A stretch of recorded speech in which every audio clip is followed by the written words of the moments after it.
42वें संविधान संशोधन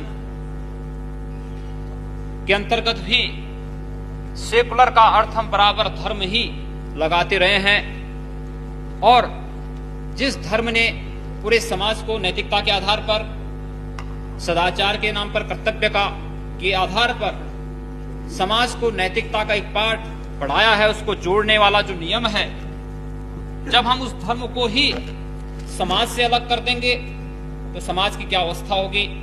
निश्चित ही मैं समझता हूं कि आज हम धर्म, जाति और अन्य भावनाओं को भड़काकर अपनी राजनीतिक रोटियां तो सेकते हैं। मैं कहना चाहता हूं महोदय, यहां पर अल्पसंख्यकों की भी बात हुई थी। क्या अल्पसंख्यक वही लोग हैं कि जहां पर हिंदू बहुमत में है वहां पर जो मुसलमान कम संख्या में है, क्या अल्पसंख्यक वही है? क्या अल्पसंख्यक कश्मीर का हिंदू नहीं है?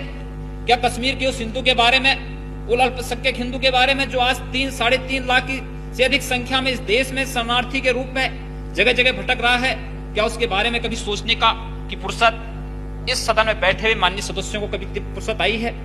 या पूर्वोत्तर के राज्यों में जो कुछ हो रहा है, वहां मिजोरम में रियांग जनजाति के 51,000 से अधिक शरणार्थियों को मिजोरम से निकाल दिया गया है, लेकिन क्या कभी यहां पर बैठे हुए माननीय सदस्यों ने इस पर सोचने की कोशिश की? केवल अपनी राजनीतिक रोटियां सेकने के लिए मुसलमानों को ही केवल अल्पसंख्यक बना दिया गया है।